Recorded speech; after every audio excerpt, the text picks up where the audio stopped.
Assalamualaikum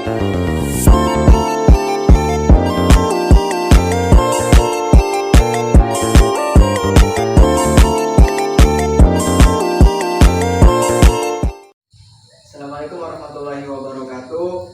Saya Nurhadi Najib dari Prodi Pendidikan Agama Islam semester 4 IAIN Syahdur Masjid. Di sini saya ingin menjawab beberapa persoalan masalah fikih dalam pemenuhan ulangan akhir semester mata kuliah masalah fikih al-hadisah. Di sini ada beberapa persoalan. Di mana yang pertama yaitu mengenai bayi tabung. Di mana bayi tabung merupakan proses pembuahan di luar tubuh antara semen suami dan ovum istri dan diimplantasikan dalam rahim istri.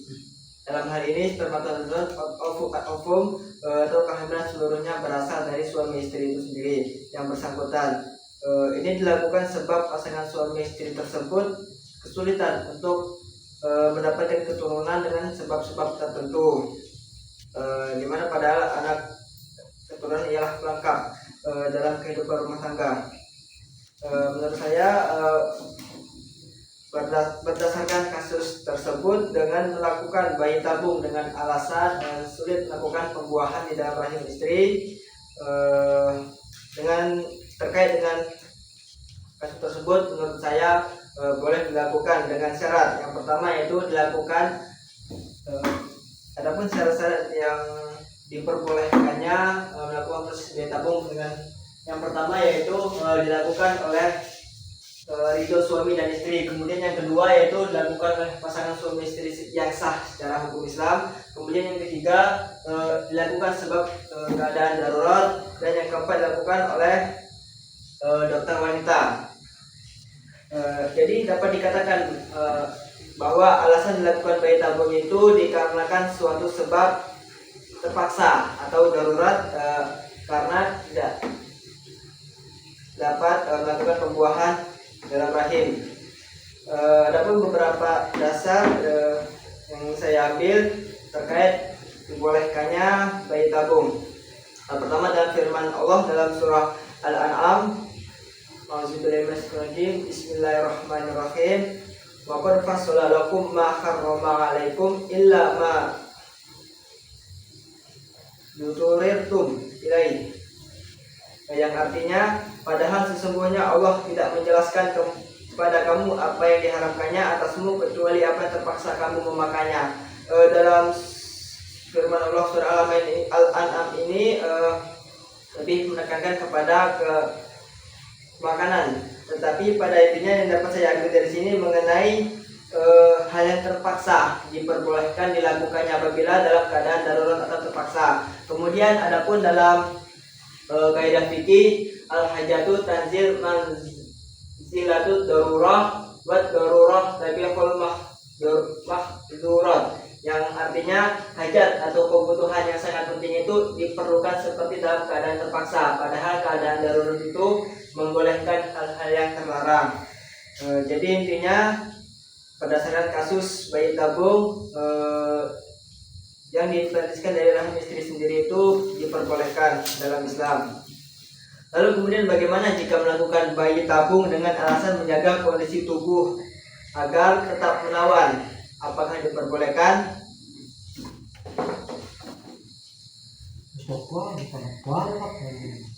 Menurut saya apabila melakukan proses bayi tabung tersebut dengan alasan agar tubuh seorang istri tersebut tetap menawan tanpa ada darurat lainnya seperti kesulitan kehamilan atau faktor-faktor lain seperti faktor usia juga yang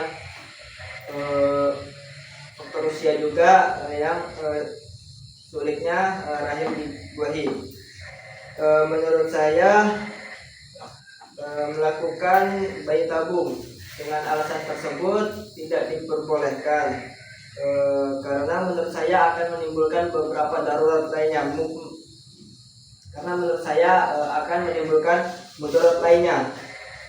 Apabila melakukan bayi tabung tersebut, pertama yaitu terhadap kesehatan. Tentunya bayi tabung itu dikhawatirkan akan mengganggu kesehatan istri, kemudian kesehatan anaknya. Jadi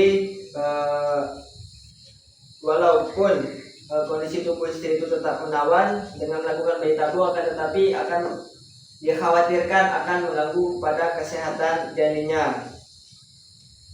Kemudian bagaimana pandangan hukum Islam dalam hal membesarkan janin semen suami dengan ovum istri pada rahim wanita lain? Dari beberapa sumber yang saya dapat, pertama, dalam keputusan Muktamar Tarjih Muhammadiyah ke-21 di Klaten pada tahun 1980, dalam sidang seksi bayi tabung menyebutkan bahwa bayi tabung menurut proses dengan sperma dan ovum dari suami istri yang sah menurut hukum Islam adalah mubah atau boleh dengan syarat. Pertama, teknis pengambilan sperma dengan cara yang tidak bertentangan dengan syariat Islam. Yang kedua, zigot, penempatan zigot dilakukan oleh dokter wanita. Kemudian yang ketiga yaitu resipien adalah istri sendiri. Kemudian yang keempat, status anak dari bayi tabung dari sperma dan ovum suami istri sah. Resipien istri sendiri adalah anak sah dari suami istri tersebut. Kemudian disebutkan dalam surat keputusan Majelis Ulama Indonesia tentang bayi tabung 26 November 1990 yang menyebutkan bahwa inseminasi buatan atau bayi tabung dengan sperma dan ovum dari pasangan suami istri yang sah dibenarkan dalam Islam selama mereka dalam ikatan perkawinan yang sah. Kemudian dilanjutkan surat keputusan Majelis Ulama Indonesia tentang inseminasi buatan atau bayi tabung dengan sperma dan ovum yang diambil secara muhtaram dari pasangan suami istri untuk istri-istri lain hukumnya haram. Jadi menurut dua keputusan ini, dari keputusan Muktamar Tarjih Muhammadiyah dan Majelis Ulama Indonesia, diharamkannya membesarkan janin pada rahim wanita lain. Kemudian disebutkan pula dalam hadis Nabi Muhammad yang diriwayatkan oleh Al-Bidlinya dari Al-Zaid. Kemudian disebutkan di dalam hadis Nabi Muhammad yang diriwayatkan oleh Al-Bidlinya yang menyebutkan bahwa tidak ada suatu dosa yang lebih besar di sisi Allah sesudah syirik daripada seorang laki-laki yang meletakkan maninya ke dalam rahim perempuan yang tidak halal baginya. Kemudian disebutkan pula hadis lainnya yang diriwayatkan oleh Abu Daud yang artinya tidak halal bagi seorang yang beriman kepada Allah dan hari akhir menyirami airnya ke ladang orang-orang lain. Sehingga dapat disimpulkan pandangan hukum Islam dalam hal membesarkan janin pada rahim wanita lain itu dilarang ataupun haram. Selanjutnya ke kasus yang kedua mengenai fenomena pernikahan beda agama dengan dalih saling mencintai dan takut terjerumus ke dalam perzinahan. Pernikahan beda agama ini kan merupakan fenomena yang umum di Indonesia, di mana pasangan itu yang memiliki keyakinan berbeda memutuskan untuk menikah dengan alasan saling mencintai dan menghindari perzinahan. Menurut saya mengenai pernikahan beda agama, mungkin di awal-awal mereka dengan tujuan saling mencintai dan menghindari perzinahan. Tetapi dalam membentuk rumah tangga, bagaimana nantinya tentunya akan terjadinya konflik-konflik dalam menjalin rumah tangga mereka. Karena kan dalam kegiatan sehari-hari tentunya keyakinan mereka yang berbeda. Dikhawatirkan menjadi konflik kemudian terhadap membina anaknya, di mana seorang anak tentunya akan mendapatkan dua pemahaman berbeda dari ayah dan ibunya dikarenakan berbeda keyakinan. Kemudian secara syariah pernikahan beda agama tetap dianggap tidak sah dan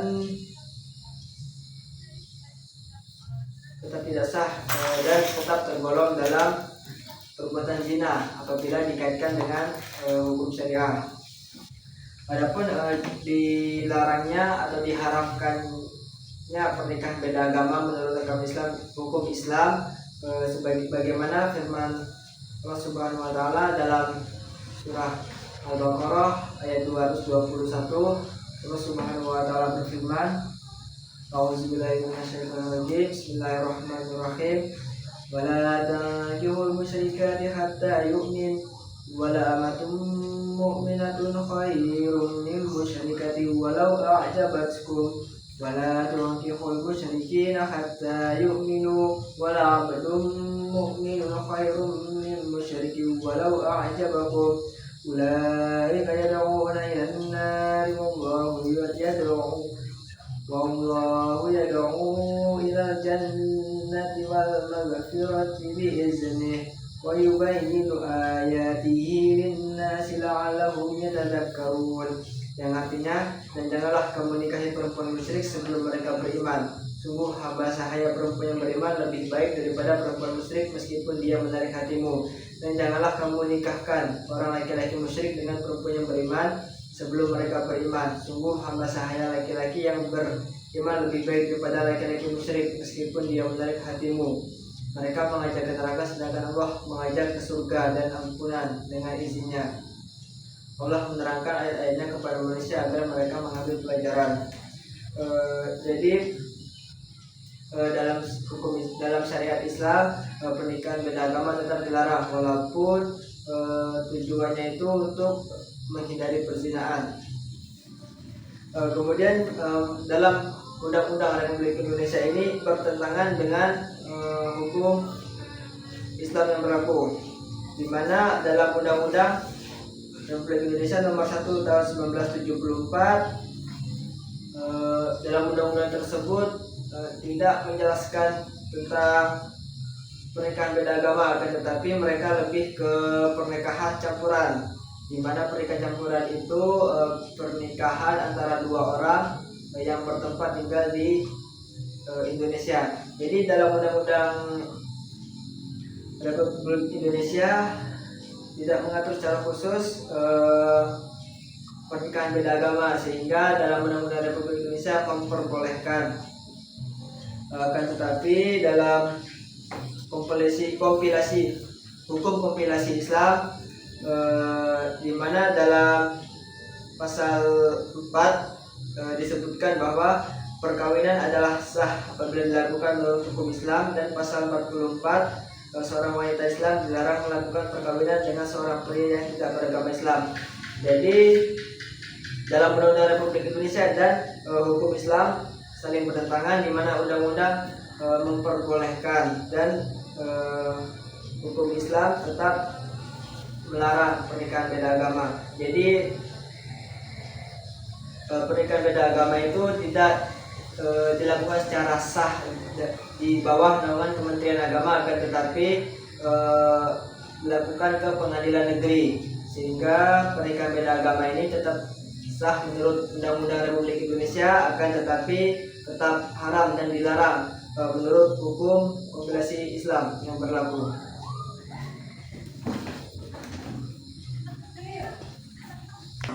Kemudian beralih ke kasus selanjutnya mengenai poligami. Persoalannya itu Islam membolehkan poligami dengan jumlah wanita yang terbatas dan tidak mengharuskan umatnya untuk melaksanakan monogami mutlak. Poligami dilakukan sebagai jalan keluar untuk mengatasi penyaluran kebutuhan seks laki-laki supaya tidak bermaksiat yang dilarang Islam, atau sebab-sebab lainnya seperti mengurusi bidang usaha tertentu sehingga membutuhkan istri lebih dari seorang istri. Menurut saya mengenai setuju tidaknya dengan poligami, di zaman Rasulullah memang adanya poligami dilakukan untuk pertama dalam membantu dakwah menyiarkan Islam, kemudian sebab lainnya seperti memerdekakan wanita.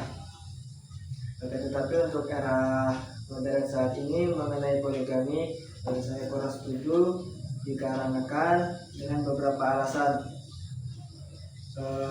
Yang pertama, dalam Islam memang diperbolehkan poligami dengan alasan mampu secara ekonomi, finansial, dan mampu berlaku adil terhadap istri-istrinya. Namun terkait dengan kasus-kasus yang ada atau yang pernah saya temui, terkait poligami, tentunya di era saat ini poligami lebih ke menguntungkan kepada pria hanya sebagai sekedar untuk memuaskan hawa nafsunya, di mana mereka lebih berpikir kepada mampu secara ekonomi untuk menafkahi istri-istrinya, bukan hanya untuk berlaku adil. Sehingga poligami ini dapat menimbulkan konflik rumah tangga yang membuat ketidakadilan terhadap istri-istrinya. Kemudian praktik poligami ini juga menciptakan ketegangan dalam hubungan antar anggota keluarga. Jadi kesimpulannya saya kurang setuju dengan adanya poligami, tetapi Islam tetap membolehkan poligami itu. Kemudian mengenai pandangan hukum negara undang-undang dalam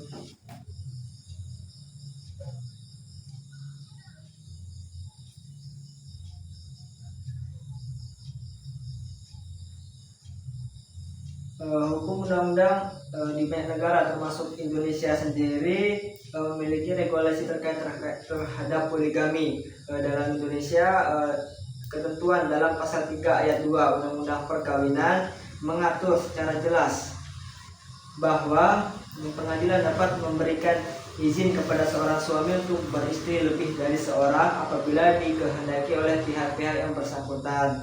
Sehingga menurut undang-undang yang berlaku di Indonesia saat ini diperbolehkan poligami atas kehendak suami istri yang bersangkutan. Kemudian dalam hukum Islam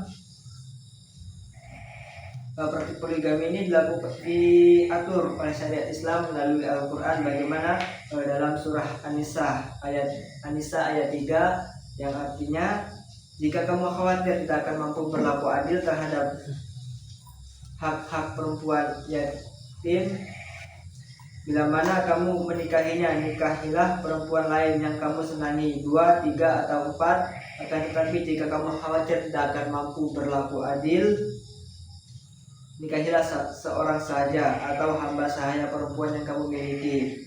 Yang demikian itu lebih dekat untuk tidak berbuat zalim. Dalam hukum Islam, praktik poligami ini menyatakan bahwa seorang laki-laki boleh menikahi hingga 4 wanita asalkan mampu adil terhadap istri-istrinya. Akan tetapi dalam konteks hukum Islam ditekankan bahwa poligami bukanlah suatu kewajiban, tetapi lebih kepada pilihan yang harus dilakukan. Mungkin sekian, terima kasih.